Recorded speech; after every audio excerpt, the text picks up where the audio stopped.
Good afternoon and welcome to the Hong Kong Green Finance Association's Transition Training Series, Session 3, where we'll be discussing disclosures and standards, transition considerations for asset managers.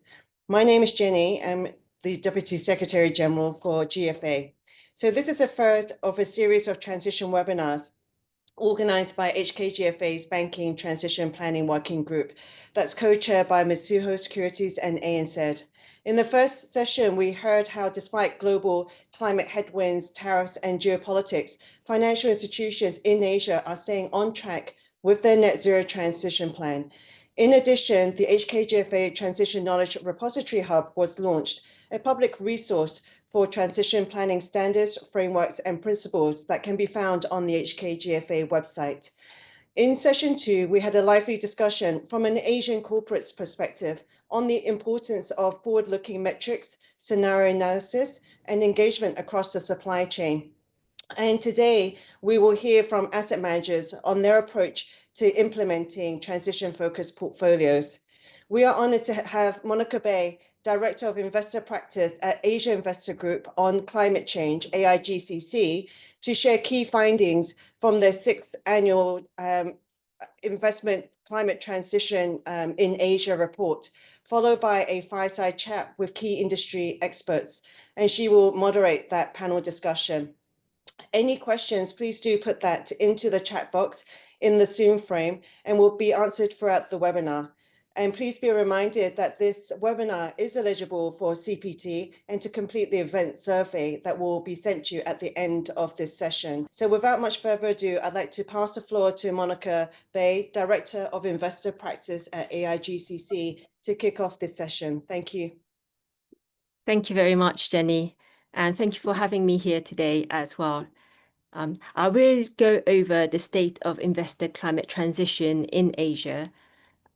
But before I do that, I just want to mention that the difference between the second session, where it was a bit more of a corporate focus on their own transition plan, this session will really focus on the strategy building for investors themselves and what investors, the asset managers, need to do for their own implementation of transition plans. Before I go into the details of the report, I just want to give a quick overview of Asia Investor Group on climate change, where AIGCC is really an initiative of members of who are asset owners and asset managers active and investing in the Asian region. And we really come together to really go deep dive into the risks and opportunities associated with climate change and low carbon investing. We spread out across 11 markets, and the investors we work with represent roughly about AUM of USD 28 trillion. Next slide, please. The activities that we focus on really is firstly to gain the knowledge for the investors. So there is a lot of peer learning amongst the investors to really understand not just the global elements, but also the nuances and specific elements of the Asian markets. So there's a lot of deep dive of what the actual implementation looks like across the different markets in Asia. And also we participate and jointly coordinate collaboration activities as well, both on a company level of stewardship and corporate engagement. There are 2 programs under Climate Action 100+, and for the Asian portion, ourselves and PRI are representing that and run it. The other one is for the power utility sector across the Asian markets. Another element that we focus increasingly on is the engagement with policymakers across the different markets on climate policies as well. With this, I will start the next slide, please, on the transition planning for investors. If you can go to the next slide, there are 2 sets of survey and data that we have analyzed for this. It is probably one of the most comprehensive analysis out there for the investors across the Asia market. So here we have analyzed a desktop review of publicly available data from across over 230 investors who are active in the Asian region, with majority headquartered in Asia. So there are over 100 asset owners and over 100 asset managers who we have analyzed as well. The next set of survey that we have done for our own investor members who are active in the Asian region, just over half are headquartered in Asia, but there are many global investors who are very, very active and based in the Asian region, working through the details as well. So this set of data will be a bit more of a deep dive on the actual details of what the implementation actually is. There are also two frameworks that we have drawn out of in identifying what the criteria are of credible transition plans for investors. The first one is something called the Investor Climate Action Plan. This was really developed by 7 global investor network partners, ourselves, but many of the others across the regions in Europe, Australia, New Zealand, North America, and global ones such as PRI or UNEP-FI as well. We have developed this is a transition planning way and also a pathway for investors towards net zero implementation as well. It goes over 5 focus areas across governance, investment, corporate engagement, policy advocacy, and disclosure. And I will go over each one of those detail on a higher level as well from the findings. The next element that we have drawn across is a net zero investment framework, you call it NZIF here, is one of the most commonly used target setting methodologies for investors, representing over 60% of asset managers who have set net zero targets who have utilized this framework as well. So we draw out of how the net zero commitments and targets actually relate back into the transition planning as part of the presentation as well. Next slide, please. So I start off in the 5 focus area with governance. And here, just to explain the set of data that you're seeing is, you will see commonly sets where the far left is for asset owners across the board on each of the criteria. Then you have the asset managers, an average of combination of asset owners and asset managers. And on the right-hand side, you have just the data points for the AIGCC members as well. But here I do want to highlight that across the board, there's been a lot of improvement and progress on the governance and acknowledging climate as one of the core risks.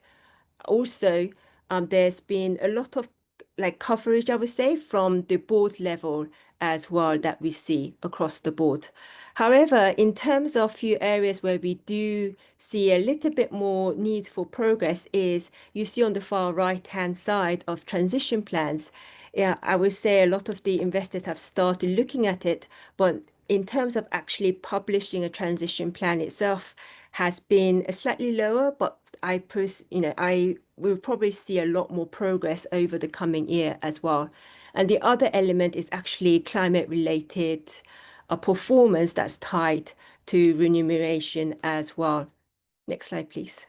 If you look at the actual details of climate governance actions taken by some of our members, I think the core element here is there's no one element or one approach. We see multiple elements where they are actually upscaling the skills of both the board members, senior management, and the teams as well.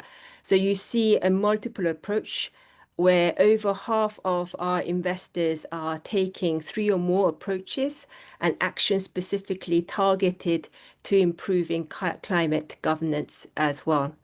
Next slide, please. On the investment side, this is more on the portfolio level for asset managers. This, I would say, you have certain elements where there is net zero commitments, your targets, as well as some other elements where you take part of initiative. But the real area where I do want to focus on is within the orange box here, where the first element is not only should you be looking at the decarbonisation plans within the portfolio, but also the element of really driving the investments that are needed towards the climate solutions as well as transition finance. We see a bit of an increase. You see that there's a year-on-year 22% increase of investors really looking into what that means and trying to incorporate that as well. And hopefully we'll have a bit more of a discussion around what the asset managers are doing in that area. The other element if we can go back, please.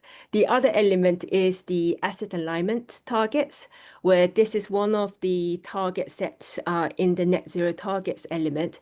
And here is an element where you really put into what your portfolio companies or portfolio assets are doing and seeing the progress over time towards the alignment. And I will go into a little bit more detail over that in the next couple of slides. The other element I want to highlight is the internal policies that are set by the investors themselves. We have seen quite a good increase in the focus, especially around the fossil fuel policies and high emitting sectors. And really for the investors internalizing that and building it and incorporating as part of the investment process. The other element is on deforestation and land use nature as well. We are seeing increased uptake on that as well. If you can go to the next slide, is a little bit more detail along the alignment criteria that I had mentioned. This is really drawn out from the net zero investment framework that many of the asset managers have utilized to set their targets. But here you see that when you're really looking at the alignment targets, many asset managers will set criteria to look into. So these are some examples on the right-hand side. Not only do you look into the emissions or the element of emissions performance, but the CapEx as well, and the plans, disclosures, targets, along with many other elements. So you will really look into the details of that to actually identify where and how the companies or your portfolio assets are aligning towards a net zero. So you see that criteria, and hopefully that will move up as you engage with the companies as well. The following slide is just a snapshot of where the investors are right now across the different asset classes. So you will see where the orange line is the asset alignment targets, but mainly a lot of the focus have been in the public markets. So a lot of the listed equities and corporate fixed income is where you see a bit more uptake on the details of aligning. But I think as we have developed more methodologies in the private sector as well as the sovereigns bonds, you will see more detail coming out and investors starting to work through that as well. The next portion really is the engagement. So before, if you can say, it's a bit more focused on the internal elements of the investors. Now the two other elements are a little bit more outward facing, one with the corporates and then the other with the policymakers as well.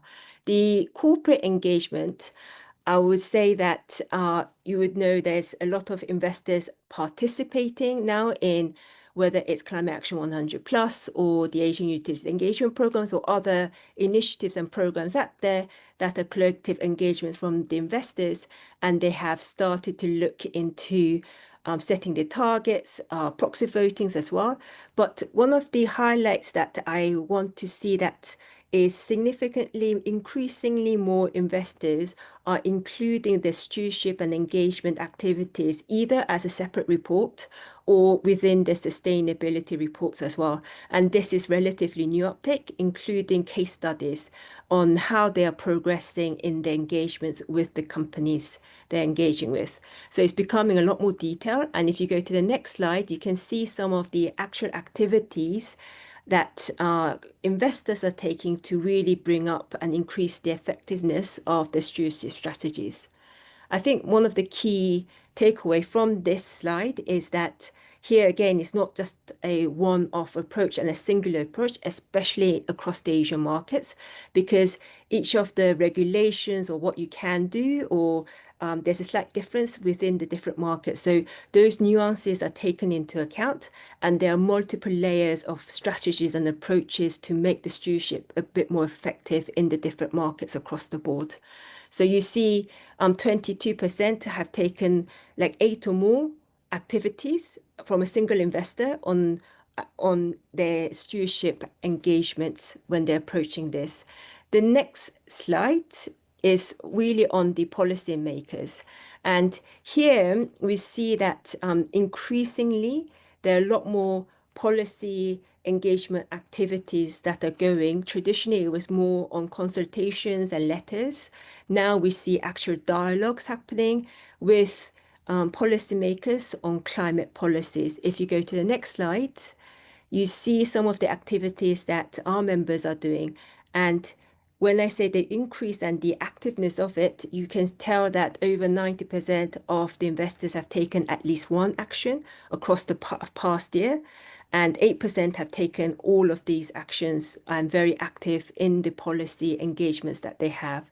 So it's not just around public seminars or events, but one of the more elements is the privately closed or roundtable discussions, really upscaling the policymakers as well on the views of investors. Next slide.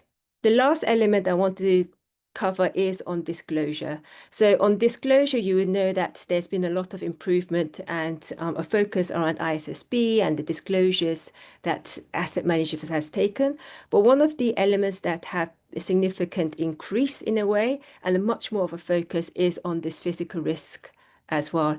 If you look into the next slide of some of the elements of concrete actions that are taken on building resilience to the physical risk, is that not only investors have been looking into the physical risk of assessing the portfolio, but really including as part of the investment process. Now they're including it as part of their stewardship and engagement programs, and some of it in the opportunity side of allocating assets and portfolio constructions as well. So there are multiple approaches even within the physical risk and adaptation area as well. I just want to conclude with a few high-level key takeaway is that I think Jenny had mentioned at the very beginning that there has been steady progress regardless of some of the headlines you see around the world. So if you look into the actual reality of what the investors are doing in the markets and what they have been doing over the time, there's been a lot of work that investors have taken on internally and externally with companies and other policymakers as well, but a lot of work in terms of knowledge building and internalizing that as part of their organization and investment process. With that, I just want to say thank you. And there is, at the very last slide, there is a report out with much more detail on our 6th annual report of State of Investor Climate Transition in Asia.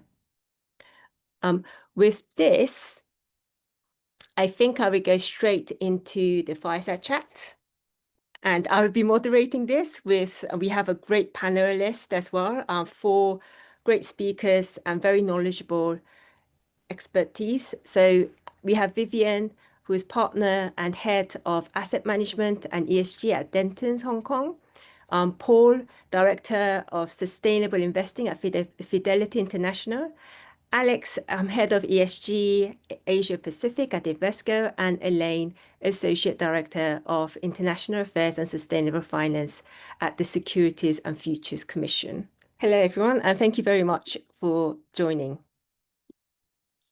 I just want to start off with a broad question. And as you start off your question, please say and introduce yourself a little bit more as well. So the first question really is around the trends that you're seeing in transition planning for asset managers and the developments you're observing in the market. So with this, I would like to start off with Elaine. Hello, hi everybody. I just want to check that you can hear me properly. Yes, we can. Okay, very good. So I'm Elaine from the International Affairs and Sustainable Finance team at the Hong Kong SFC, the Securities regulator. To address Monica's question, so I'm going to talk about it obviously from a regulatory perspective. But I want to mention actually I see there are 2 main trends in the market around this. So the first one is really around the drive for greater transparency.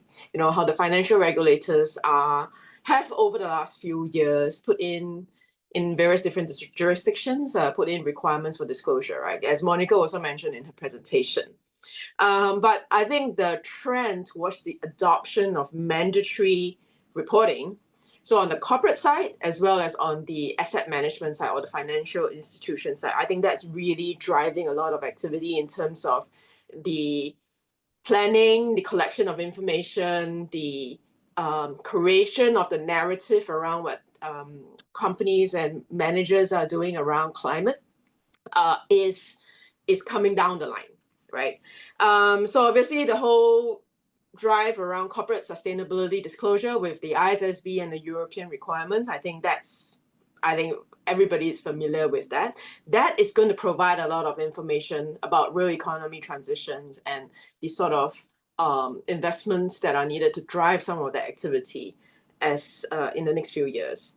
The requirements for asset managers and financial institutions that have been put in by the financial regulators. IOSCO, for example, back in 2021 had already put out recommendations for, the securities regulators in their jurisdictions to think about what asset managers should be disclosing around what they're doing with regards to sustainability related risks and opportunities. So that's one main driver. The second main driver I think is really important for us to discuss also here is the real economy level transition needs, right? So there are a few things that are also driving that. I'm sure the asset managers here, colleagues will be able to will bring that up. There are shifts in client preferences. So, a very obvious change in consumer preferences will be digitalization. Like if you go anywhere new, you'll be using a Google map, an electronic map instead of folding a paper map that you get from your hotel. Pricing impact, I think, is also a big driver of behavioral change. Energy becoming more expensive, particularly in Europe, for example. That drives energy efficiency. It drives again that digitalization of operations, for example. Regulatory requirements, right? Apart from the disclosure requirements that I mentioned earlier, there are industrial requirements. There are shifts towards EV with the various different governments going for, basically shifting new cars, import of new cars away from gasoline-driven engines, and new building requirements around energy efficiency, cooling, and things like that. So that also drives differences in preferences. So I think there are, at the various different levels, opportunities, risks, as well as then in the investment side, the transparency that's driving a lot of the action that we see in the market right now, from my perspective. Thanks. Right, thank you so much. I want to maybe shift to the asset managers in the panel as well, to see what the trends they're seeing as from an asset manager's perspective as well. So Paul and then Alex, could you share some of your views? Yeah, sure. Let me go first. And yeah, thanks, Monica. And I think, as Elaine mentioned, there is definitely an increasing trend towards disclosure, transparency, and essentially growing pressure for corporates to disclose transition plans. And what this means for us as asset managers is there is also an increased focus on how ourselves we integrate that transition planning. And I think it really affects like two parts. One is our own operations, obviously, same as any other corporate, but also obviously how we invest on behalf of our clients and how we kind of integrate all these trends that Elaine has mentioned about changing consumer preferences and how this impacts businesses, and as a result, how we make our investment decisions. So I think here where we are helped is there is an increasing trend towards consistency and convergence in standards of disclosure. So things like ISSB, obviously, and others, and their adoption across markets, across different regions, including in Asia with Hong Kong, for instance, signaling support.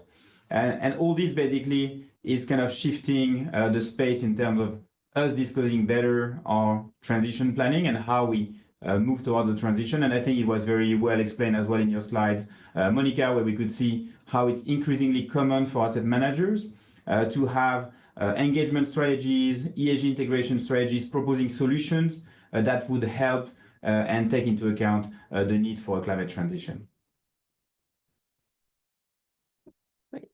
Thank you so much. I think you have said transparency as well for not only the company's corporates, portfolio corporates, for your own self as an asset manager and the developments that you're seeing as well. Alex, do you have other areas that you would like to add? Yeah, thanks, Mark. And again, very much echo what Elaine and Paul mentioned. I think the big one with what they mentioned on transparency, one of the big differences, I think a couple of years ago, everyone was asking what's the right standard or framework to use, whereas now with ISSB adoption, the discourse has shifted a lot more about implementation and really using it to think about strategy. So, a lot of companies release their transition plans and sustainability reports in the past month or two. One of the big trends that we are seeing is a lot of the companies that we invested in, some of them would actually make an effort to link, what are the financial material risk and opportunities, and link that to impact on revenues and costs. So again, the shift from standards to actually thinking about strategy implementation, it's one big one that we're seeing. The other thing from asset managers' perspective, and Paul kind of mentioned this as well, I think asset managers are increasingly client-driven. So what I mean by that is, whereas a couple of years ago, the tendency was to think a lot more, from just the investment side. Now we are a lot more actively thinking, asset owners that we do serve, institutional clients, what are their climate and transition objectives? What are the climate targets that they have set? What does that mean for their portfolios? And what does that mean on product innovation on our side as well? One final point I also mentioned is, because of global developments that, Monica, you echoed at the start as well, many companies might have a tendency to want to stay away from the headlines and disclose less. So that's where, from asset managers' perspective, the role of really conducting financially material engagement and stewardship becomes even more critical to actually understand what is still happening behind the scenes, what are companies actually still doing, how that actually translates to impact sort of financials. So those are some of the brief trends to kick off.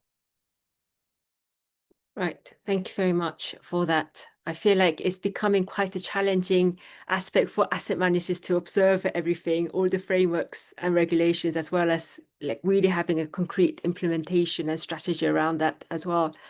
I just wanted to turn to Vivien here as well to see if you have additional elements and trends you see. Thank you, Monica, and thank you, Hong Kong GFA, for having me here.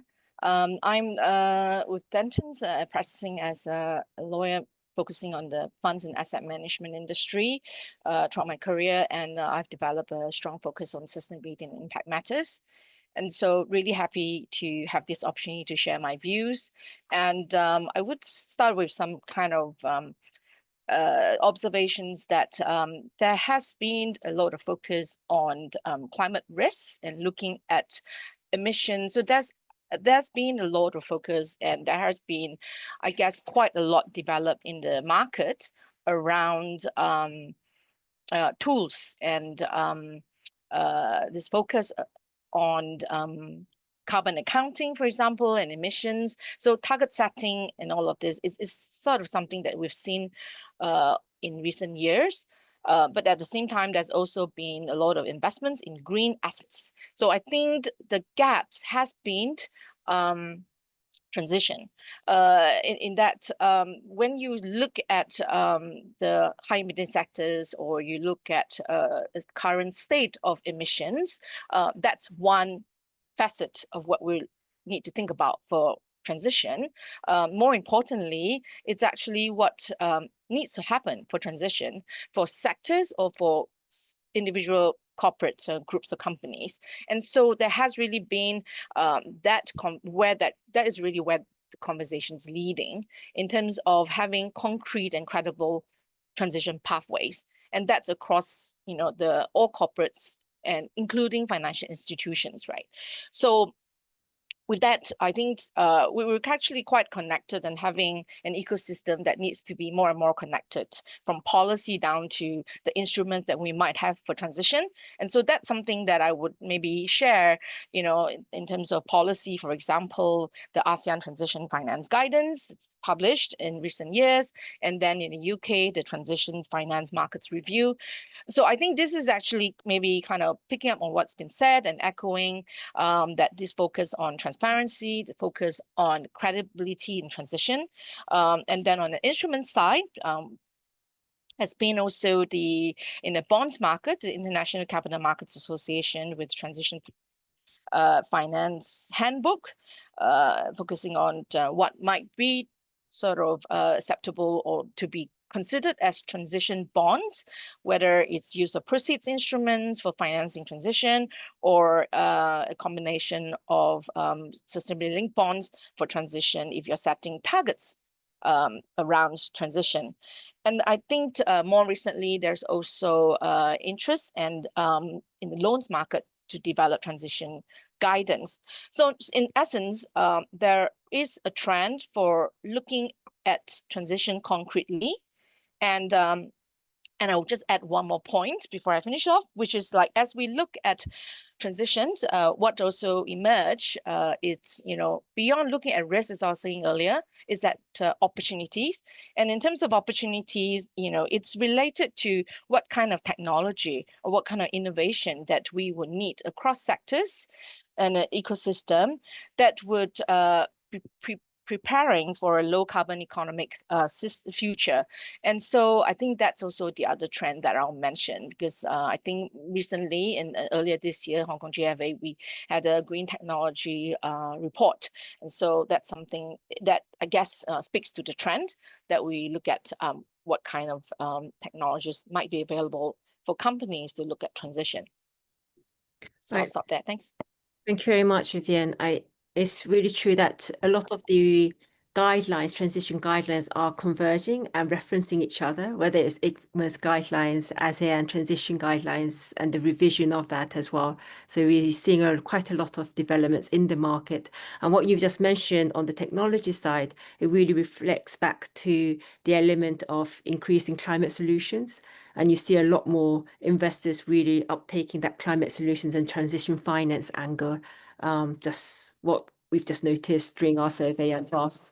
You mentioned a bit around the different tools available as well, but from asset managers' perspectives, and this probably goes to the asset managers on the panel more than others as well. But what are some of the tools that you're utilizing and using that's available for effectively implementing transition strategies? This one, I will go to Alex first, if I can. Yeah, I'll share maybe a couple of things, and then can open up to the other panelists as well. So one is, I think HKGFA actually recently launched a transition repository. One of the beauties of the repository is that it's broken up by user types, like asset managers, but also it specifies this use cases across each different types of users. So that's a very helpful tool. Worth looking at. But from asset manager point of view, I think there are a couple of ways in which we are also broadening our toolkit and tools. So one is really what we mentioned again, the focus on asset owners. So if you think about asset owners as movers of capital, of how capital would be directed, we start to do a lot internally, really like an asset owner insight series. And one of the findings that we have is fundamentally a lot of asset owners are focused on two things, right? They have targets of emissions reduction they're trying to meet in their investment portfolios. They also have climate allocation targets they're trying to meet. So a certain percentage of their AUM allocated to climate by a certain time frame. So what we are doing a lot more, it's really building out tools to meet that sort of demand. And again, two examples is we have been working with a UK pension fund, really working on their fixed income portfolio to have net zero considerations. We've also been working with European pension fund who are more interested in allocating climate using indexes and really launching over 4 billion worth in AUM on two sort of large climate ETFs. So really, again, sort of co-creating with asset owners. One final thing I also mentioned is any tools or frameworks that helps, whether it's asset managers or investors, to better link the financial impact to some of the trends. So if you, again, think about some of the climate risk, physical risk, for example, how does that actually translate to revenues and costs? How does that actually translate to impact on a portfolio? The asset classes differences when thinking about some of those financial linkages as well. So increasing, again, some of the industry bodies that we're part of have started to think about resources and tools in that arena. So that's an area that we're also looking a lot more at. Right. Thank you very much. Are there other tools that, Paul, maybe you can elaborate and share as well? Yeah, sure. So, yeah, I mean, I think from an investment perspective, I mean, obviously from a kind of overall firm perspective, we have more and more kind of reporting and disclosures. And I think this also helps to structure, how we would disclose and provide greater transparency for investors. I think in terms of tools, kind of investment tools available to help implement these climate transition strategies. If we simplify, there is one part that is really about, and connecting to Vivien mentioning about kind of risks and opportunities. I think there is one part that is really about kind of the integration of a climate-related risk and climate transition risks. So for us, we use both some kind of internal proprietary tools, such as our climate ratings, which assess how well companies are positioned in their transition towards net zero, as well as external tools, including some kind of relatively public ones, such as whether the companies are committed to the Science-Based Target Initiative, how they're disclosing under CDP, climate, and other things like that. So integration is one part to better understand the risks and opportunities for each companies. In terms of integration, there is also the part on stewardship and how we can have different climate engagement programs to assess how companies are transitioning in terms of climate objective, and then integrate that in our decision making. And I think one big part that Alex mentioned, which is definitely around solutions to help our investors and clients to deliver and achieve their own climate goals. So here, I think, as asset managers, we try increasingly to develop solutions to support these investments in climate transition strategies. And here, what is quite interesting is we are looking at, similarly as we have more and more formal and consistent disclosures for companies on their transition, there is also more and more rules around funds and the investment strategies that we develop. So for instance, talking about transition itself, since last year, we have the ESMA naming rules, which kind of govern how you can call a fund either ESG or sustainable, but also transition. So there is specific provisions for the use of transition in the fund name. In the UK, you have the SDR improvers label to see assets that are improving and transitioning.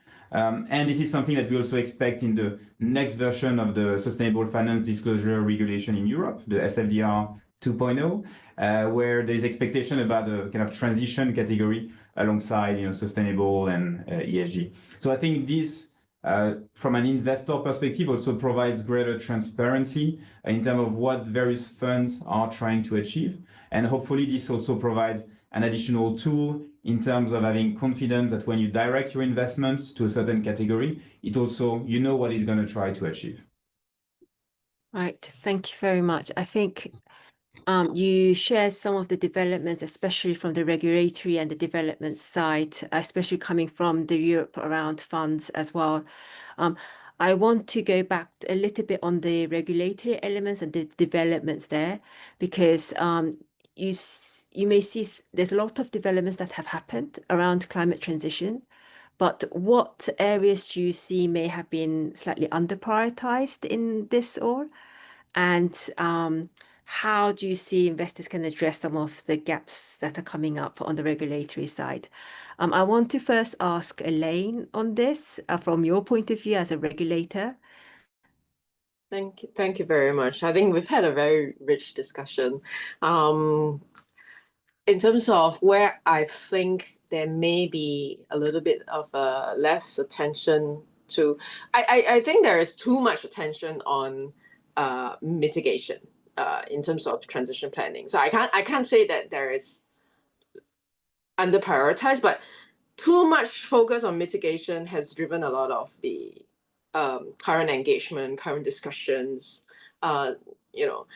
And what we need to do is also look at adaptation, because I think that is a really, really crucial piece which needs to be done in parallel with any sort of mitigation action, because you need to consider both at the same time. Particularly for adaptation, a lot of that has to do with what you are currently doing now, as opposed to what you are going to do over the next 5 to 10, 15 years. That needs to go hand in hand, because the investors need to understand how you're going to get from where you are to where you're going to get to, and in between, what is that adjustment? So that's super important in my opinion, and maybe something that should have a little bit more focus on. But I also understand from the conversations that we've had so far that this is starting to pick up steam. That is correct. I think more and more the adaptation side is something that is going to be a growing focus, and some investors are looking at what kind of opportunities that they are. So maybe we can go back to that and ask to some of the asset managers here as well. But before we do so, I want to turn to Vivien and ask what some of the trends, like what some of areas are under prioritized in your view, and especially how you see the incorporation of, say, physical risk adaptation, but also nature in transition strategies, as TNFD has come up with their nature transition as well. Vivien? Yes, yeah, thank you for that. And I firstly, I certainly agree with Elaine that there's been a lot of focus on mitigation, and we need to see more in adaptation. Maybe I can break it down a little bit what that means, right? Because I think, especially in the space of asset management, I think it's important to always keep in mind that there are, I would say, 3 levels. One is the asset manager's entity level targets and goals. And I think Monica very helpfully set out the the framework under the Climate Action Plan earlier that refers to a number of things, and that includes governance, and that's governance of the asset manager. And then the second lever would actually be, I would say, the portfolio, and that's like for a particular fund. And so if you connect that to the asset manager actually has probably quite a number of different fund portfolios that come together as the entity, the asset manager's group portfolio, right? So that's like, these are distinct. And then the third is, how would you manage and think about a climate risk vis-a-vis a particular portfolio company? So I think it's the interplay of these 3 dimensions that, you know, we need to keep in mind. And so when we think about climate mitigation, so I think there has been a lot of emphasis on what I was saying earlier, taking stock of what is the level of carbon emissions and looking to reduce that, right? But I think in essence, when we look at transition and we look at the climate risk, and there is a need to think about physical risk, adaptation, and that encompasses building resilience, and also looking at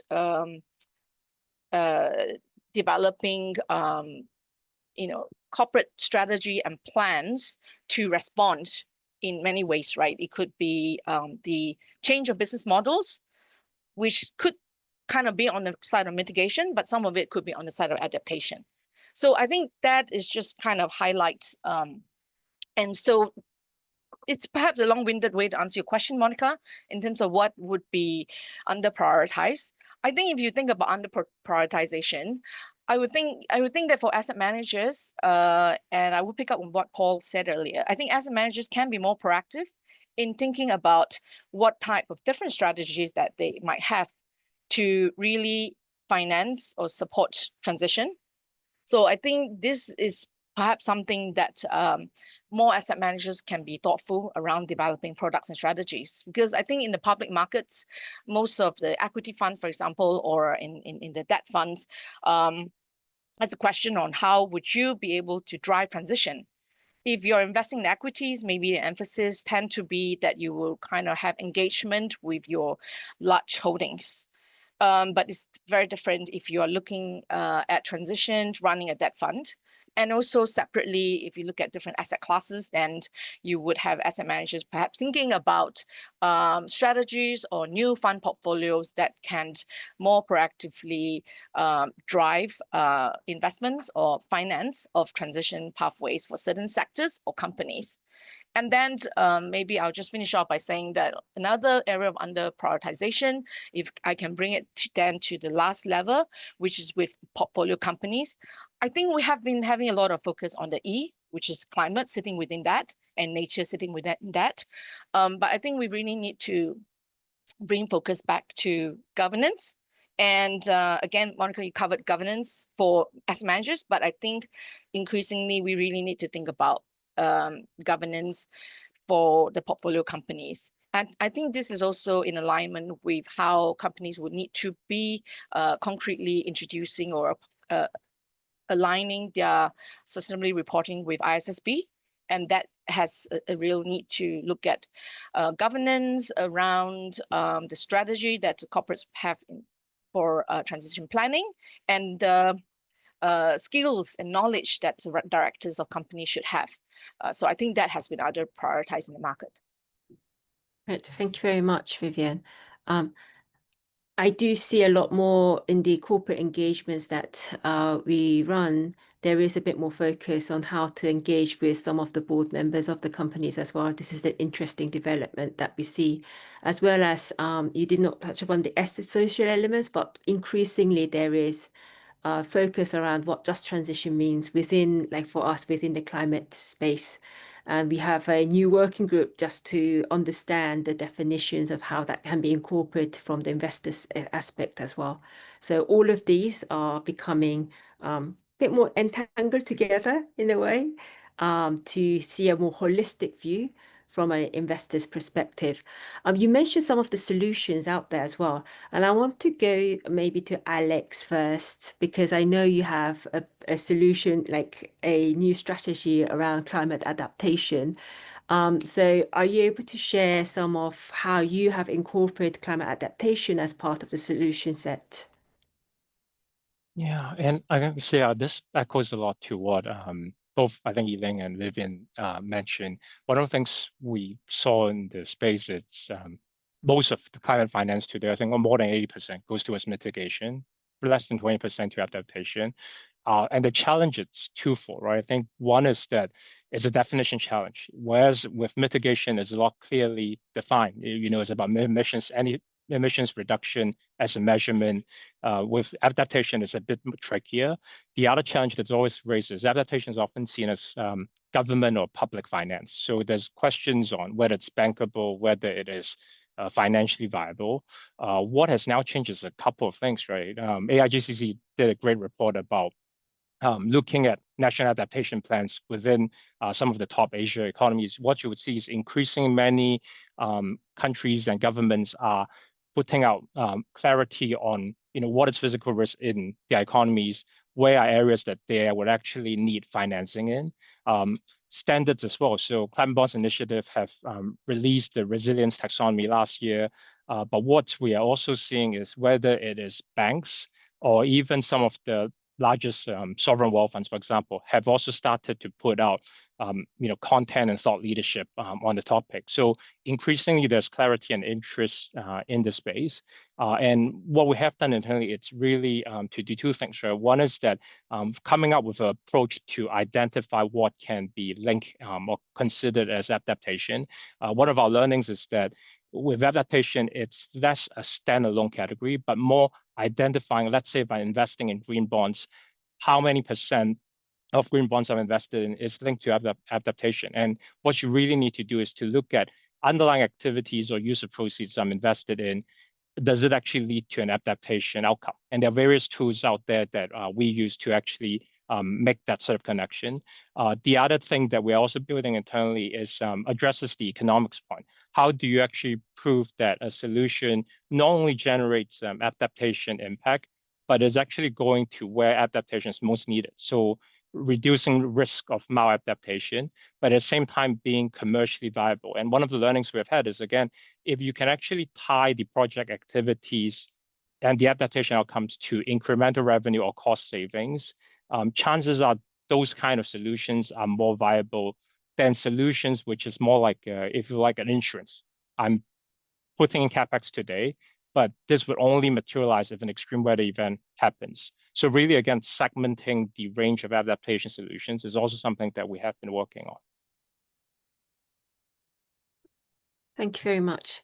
I think increasingly we have seen investors look into, from an adaptation perspective, not only the potential financial and operational loss or impact that companies could have from physical risk, but also what kind of spending, OPEX spending, that companies are utilizing to adjust, say, to the heat waves or to the cooling system, others that may increase the cost from the OPEX side, as well as the CapEx of, what kind of solutions are they implementing and what are they addressing towards this. So I think there are increasingly different elements that are coming out, both within the engagements that we see with companies as well. Paul, you also mentioned some of the solutions as well. And I want to go back to you to ask a little bit more detailed or examples of some of the climate transition investment solutions that you have put for your clients as well. So if you are able to share some case studies or details, that would be great. Thank you. Yeah, sure. Thanks, Monica. And yeah, if I try to kind of summarize some of the key types of solutions that you can have around climate transition investment solutions, I mean, obviously, and this echoes to what Alex was saying, a lot of investors, asset owners may have decarbonization targets. So one part would be around low carbon, Paris-aligned type of solutions, helping investors to achieve these decarbonization targets. We have the traditional climate investing solutions, which is more your typical kind of renewables and hydrogen, all the things kind of helping to achieve the climate transition. Here, clearly there is an increasing recognition that as part of this climate solution, it's not only about mitigation, but there is also some investments needed in adaptation solutions. To be a bit cheeky here, I would say that there's been a lot of focus on climate kind of mitigation, but probably still not enough. And that's also why we need more and more to look at climate adaptation. But clearly, it's not either or, but really both. So for instance, for climate solutions strategy, we do have an adaptation bucket into it to reflect that need for adaptation and not only investments in the kind of mitigation part. And then we have some more like transition strategies that are kind of using the kind of transition naming. And for this one, it's not only about the solution, but also how companies are transitioning themselves towards being aligned with the objective of the climate transition. And here you can really leverage some sources such as the Science Based Target Initiative, such as CDP or Transition Pathway Initiative, or proprietary tools such as our own climate rating to assess which companies are actually on track to achieve net zero or to align with climate goals. I think here maybe one as last kind of point around adaptation. I think we mentioned adaptation around solutions. I think one of the key points that was made as well is that it's also something that is across assets. And, you know, Monica, you were alluding to that as well. And particularly when you look at the debt market, when you finance, you know, any new project, it's interesting to see initiatives such as the CBI's kind of climate resilience principles, so that you can also assess how companies are impacted by climate change, because physical risk resilience is going to happen. Even if we have a successful transition, you will still have increasing kind of physical risk kind of impact. And that's where it's something that should not only be tackled from the solutions part, but also from the kind of risk assessment part when investing in companies. Right, thank you so much. Yeah, I feel like I want to go back to some of the comments that you had made as well. So maybe it's a little bit more asking focus to the asset managers, if I may. Is that so Alex and yourself, you've mentioned a bit more around our financial materiality and also why it's so important for asset managers focus around fiduciary duties as well. So to balance some of the transition objectives and some of the expectations from investors. Paul, maybe I go back to you to see if you can, what elements of fiduciary duties are you looking into when you're talking about transition? And is there a conflict sometimes, or do you see as one together? Yeah, sure. So yeah, I think, I mean, it's important to kind of start from, you know, what is our mission and what we are doing, right? And as asset managers, we are not managing our own money most of the time. We are really managing money on behalf of investors. And as a result, it's important to keep in mind two things. I mean, one, we can have our own kind of decarbonization targets and climate ambitions about, you know, trying to achieve net zero by 2050, decarbonizing our portfolios, etc. At the same time, it's important to be mindful of what our clients' objectives are and to offer solutions that are suitable for our clients' expectations.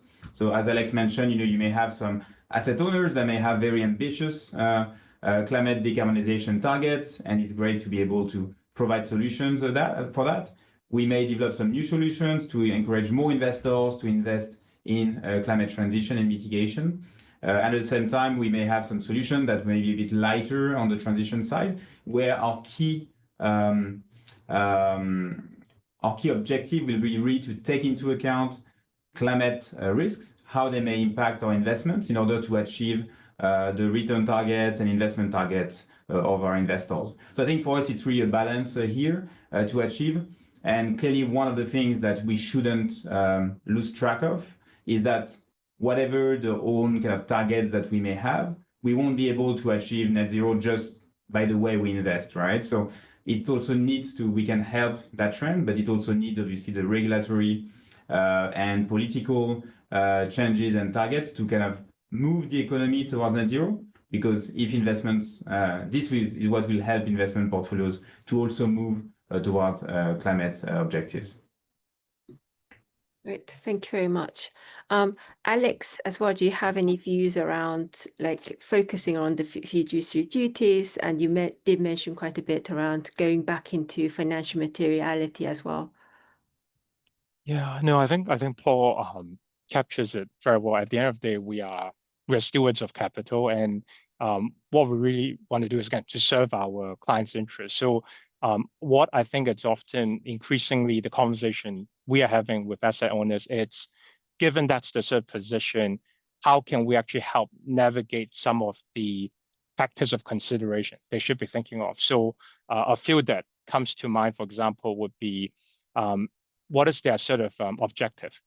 For some investors, it's very clear it's only about financial returns.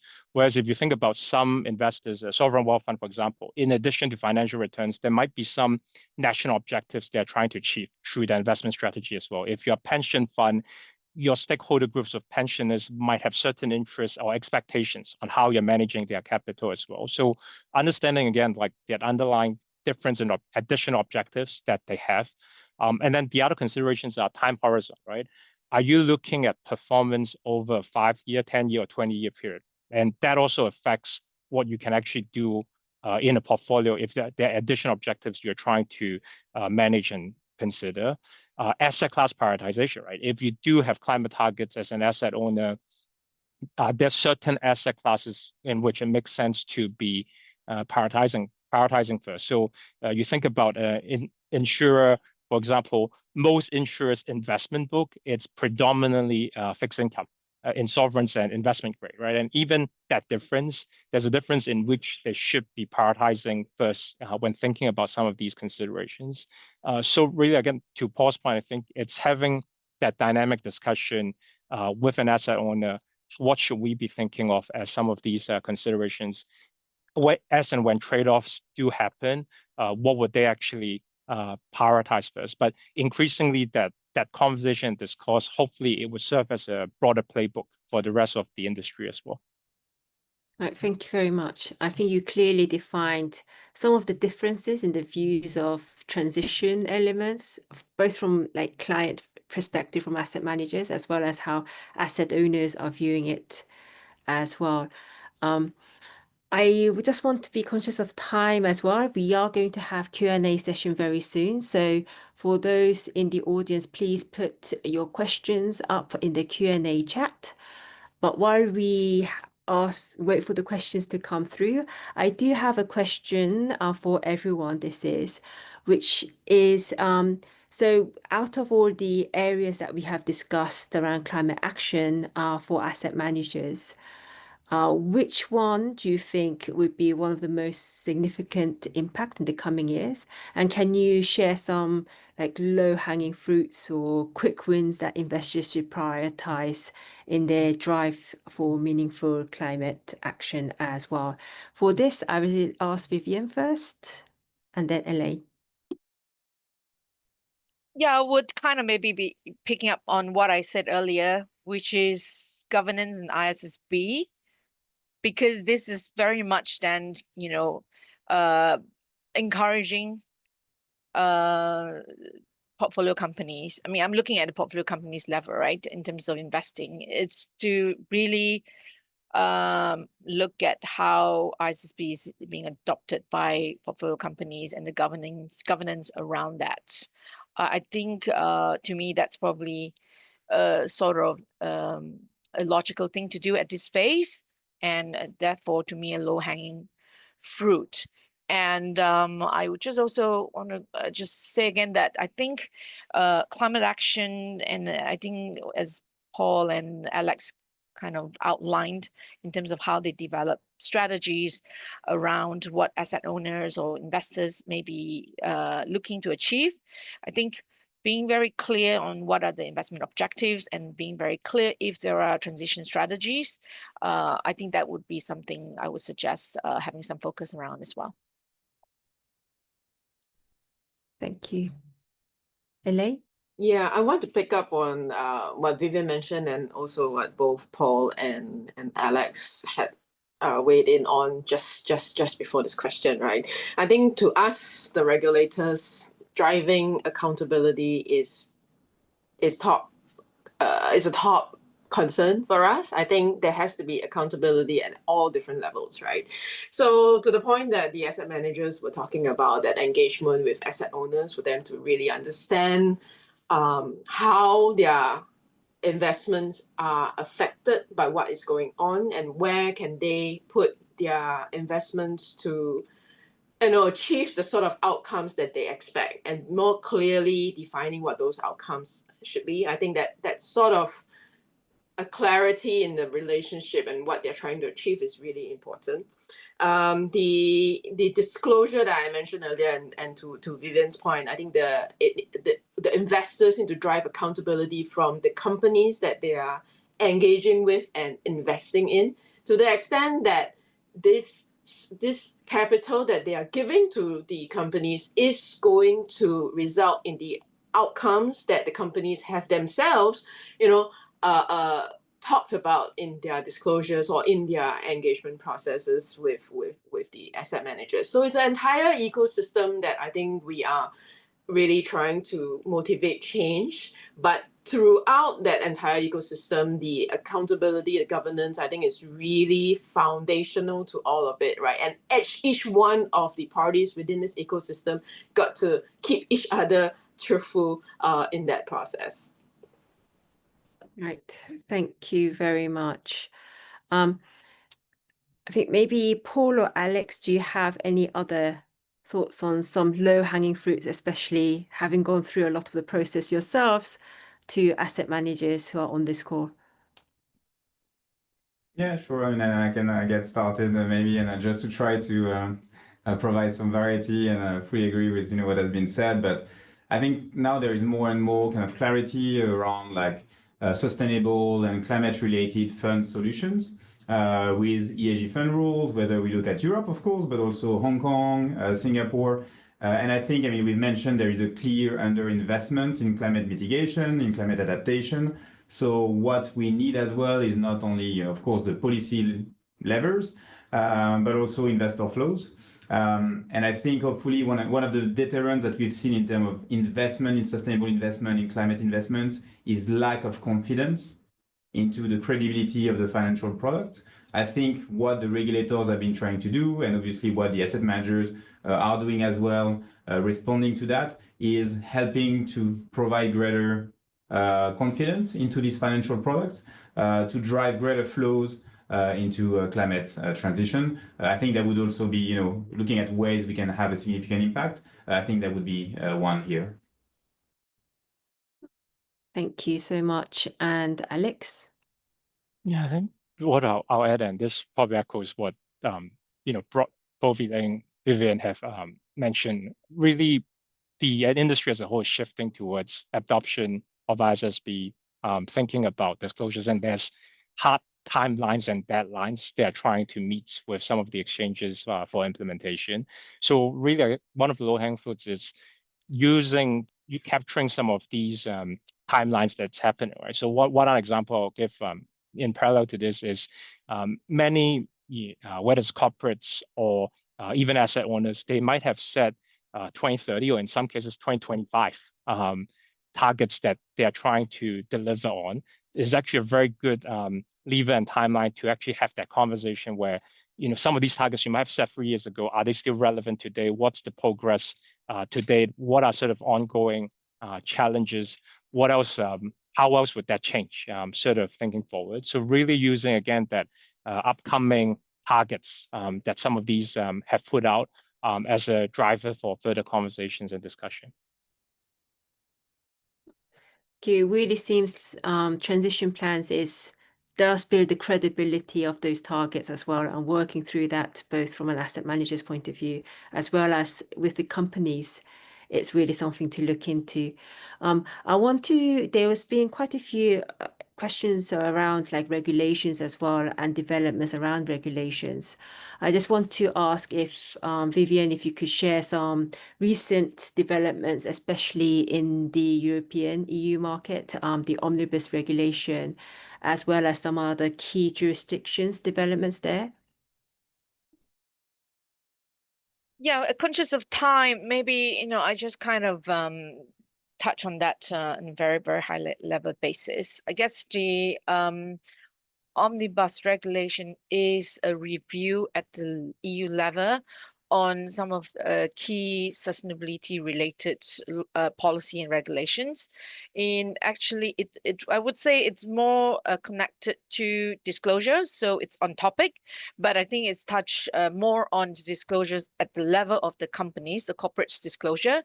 So in summary, the omnibus regulation, we're talking about pushback of the corporate sustainability reporting requirements that will kick in 2 years later.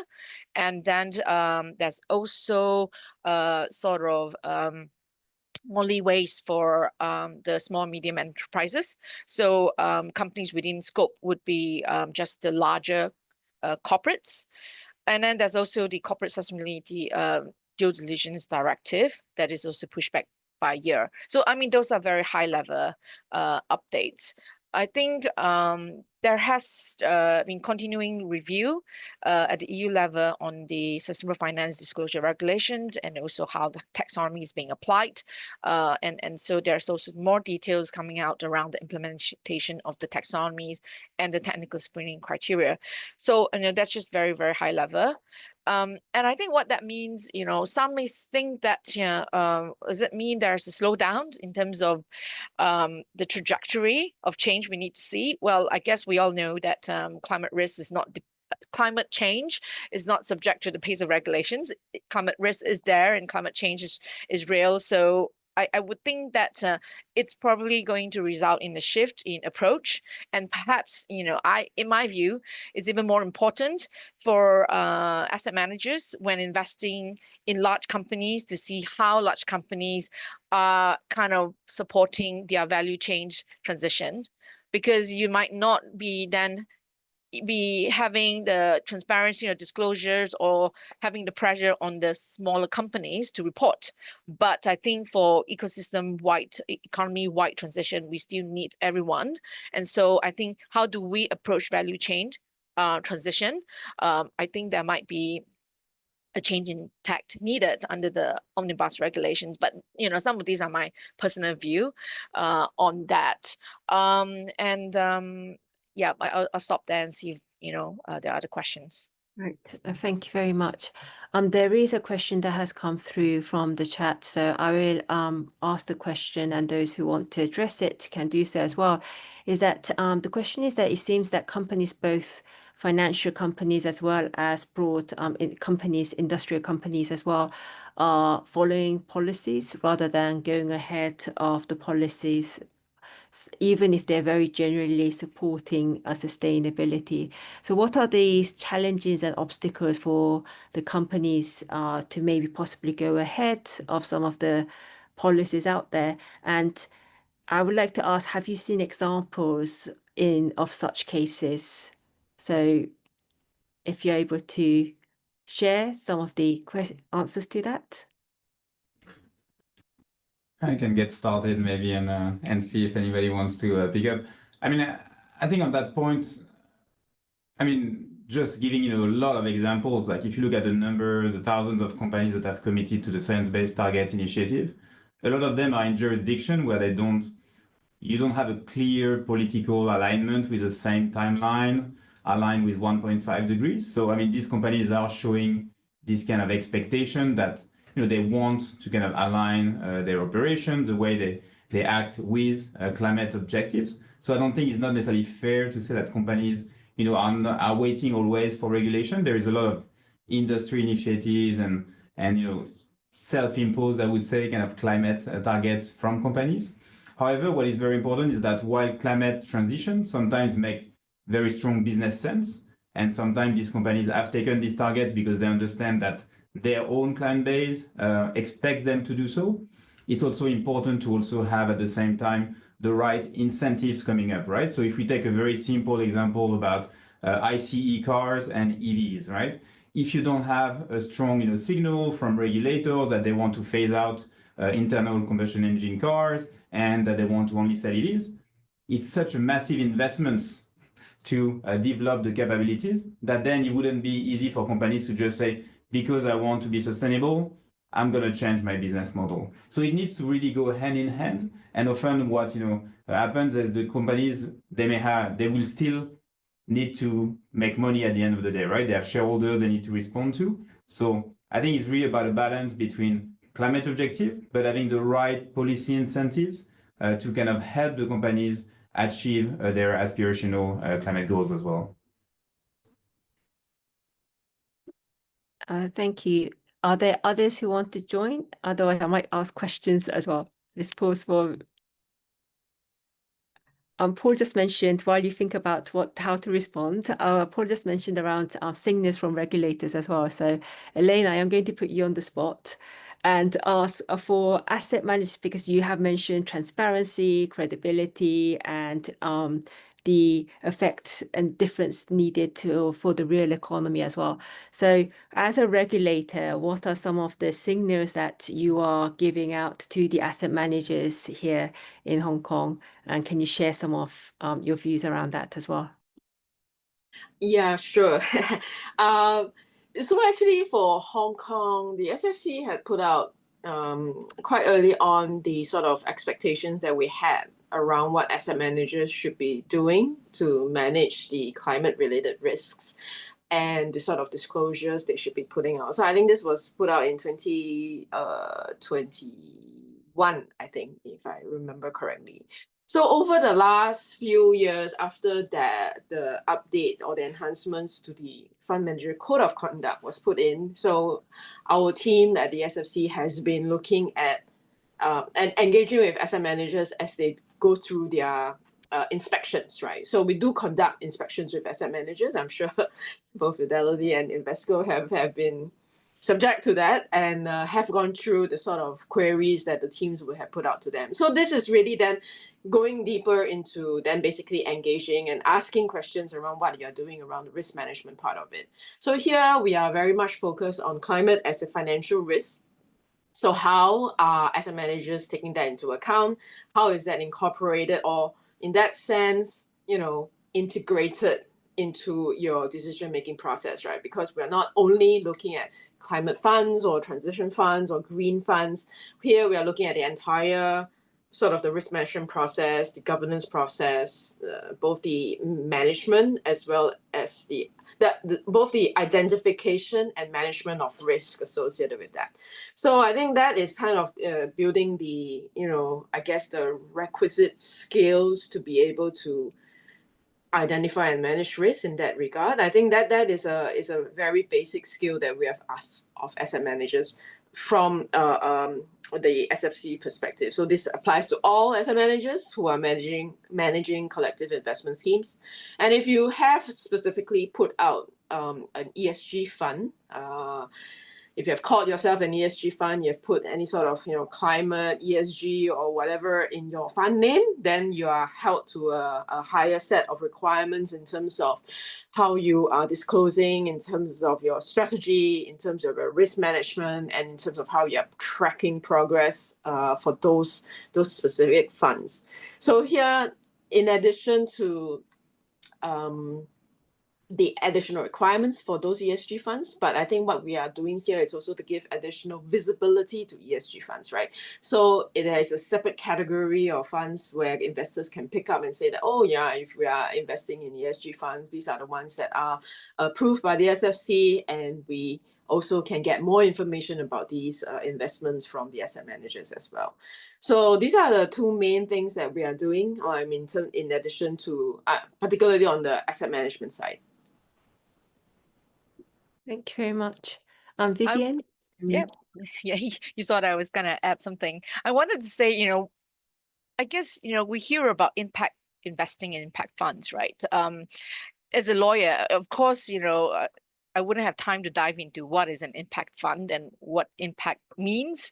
But I'll just say that this is an example of maybe a category of investment strategy or type of products that will be, perhaps naturally of the sort which is going beyond policies. I mean, we're answering the question, right? Going beyond policies, because I think a lot of policies has to focus on risks, but we already touched on, we need to think about opportunities. So I would say those that are looking at opportunities and also funds that are impact funds probably would be those going beyond policies. And I just kind of make mention that there's like been a lot of kind of development of different ideas and theses around that. I think the Global Impact Investing Network in a couple of years ago published a guide on pursuing impact in listed equities that sort of talk about theory of change. So all of these actually is, I would say, in the realm of managers being more proactive in driving positive change. I just want to add that. Thank you. Right. Thank you very much. As you mentioned impact, there is actually some regulators who have come up with frameworks around impact as well. So we see small developments that are broadening out around what impact investment is, what the criteria are. So that is in the works and developments I see across some of the markets as well. I just want to turn to Alex if you have anything to add on.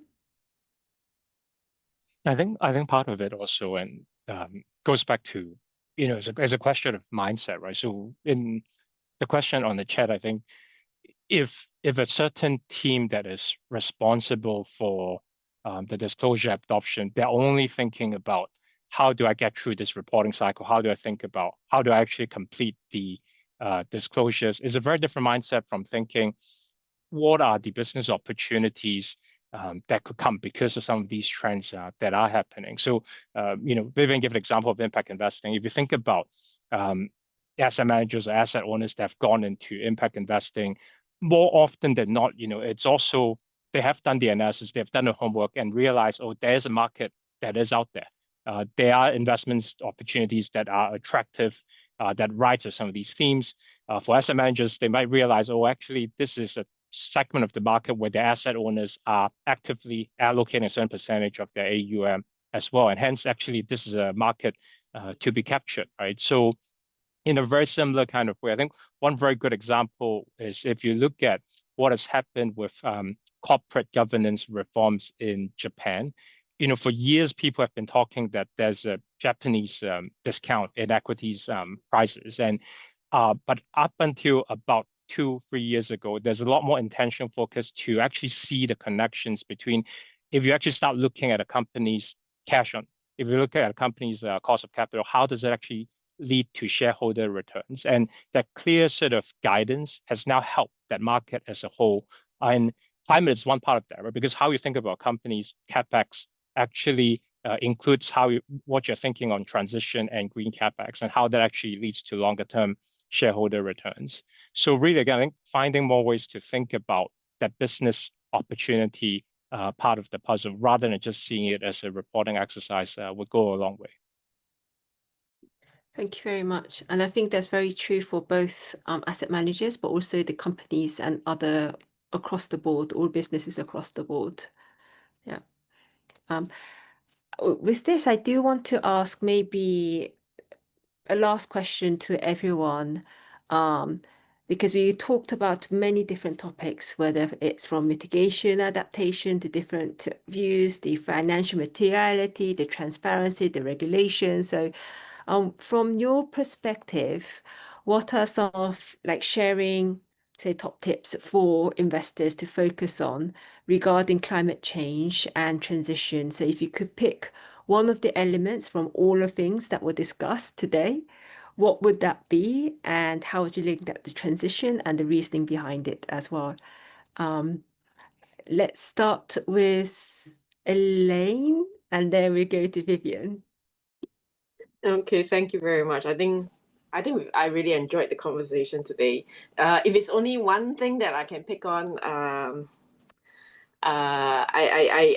would most certainly pick on the importance of financial materiality, because I think ultimately we're talking about investors, we're talking about companies that make money and to attract investors. So I think financial materiality is key, and it is also something that all of the asset managers are doing a lot of work on, bringing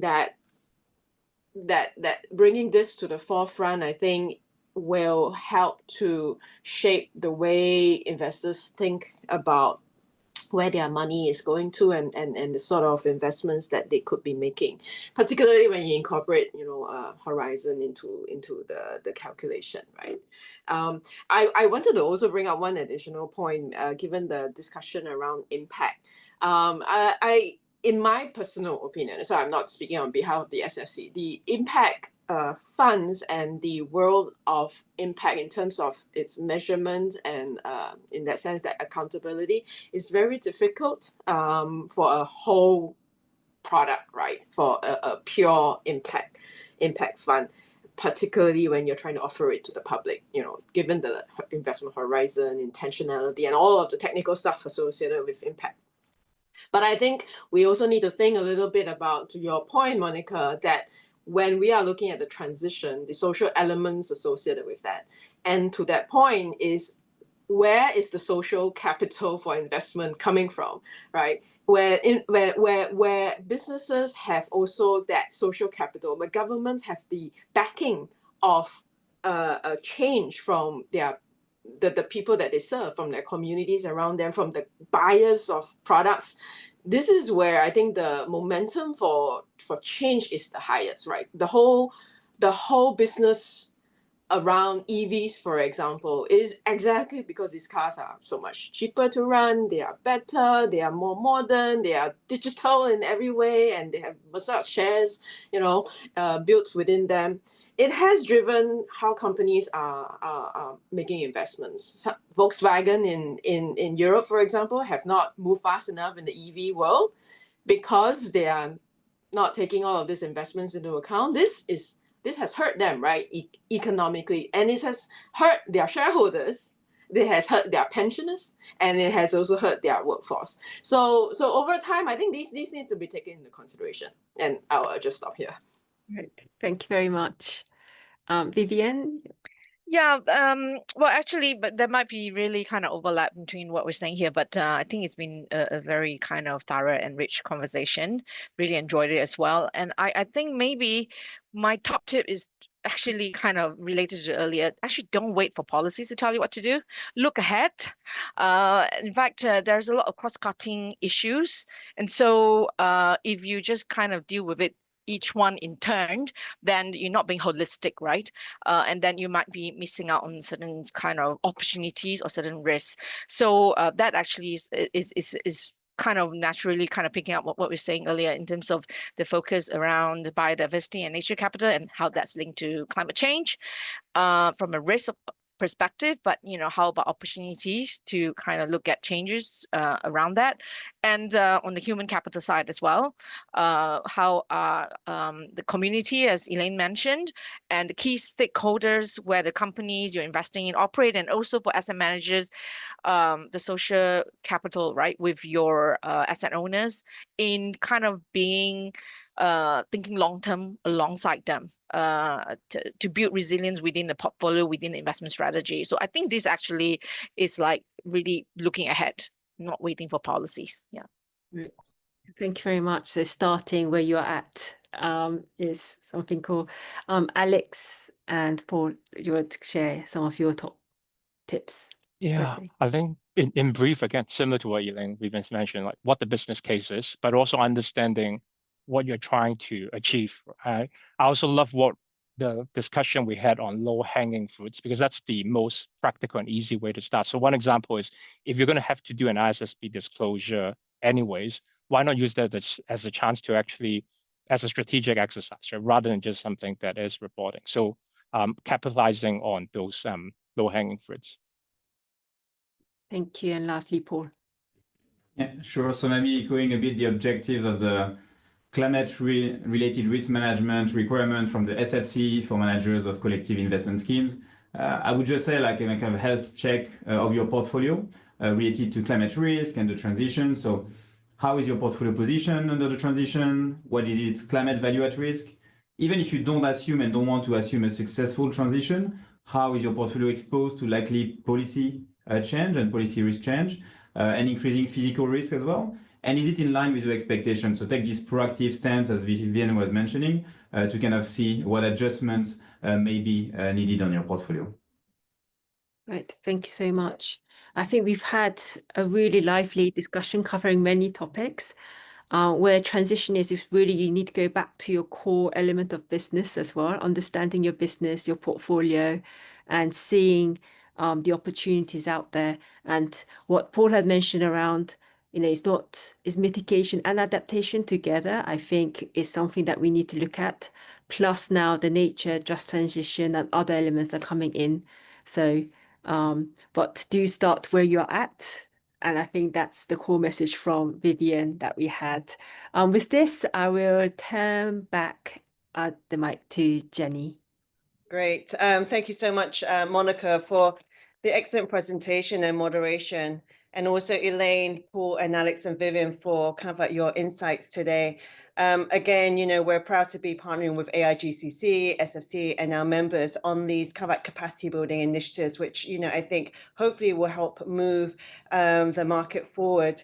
So some of our my key takeaways from this is I would really encourage everyone to read the AIGCC report to find more details on the investor climate actions that are being currently taken, and think about some of the actions that you can take to set your climate targets and against a net zero investment framework.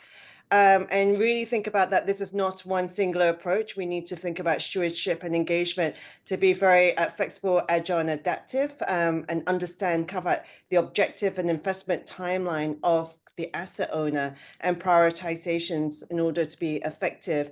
And finally, adaptation is a growing focus, and we are seeing that from our member base as well.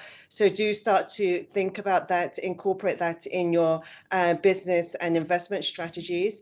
And also, I take away from Vivien, don't take policies to tell you what to do. Look ahead of changes and just start with the low-hanging fruit. So with that, I'd like to thank everybody and to our participants as well. Our next session will be in June. Please do stay connected with us. And don't forget to complete the survey at the end if you need your CPT points. And so with that, thank you so much.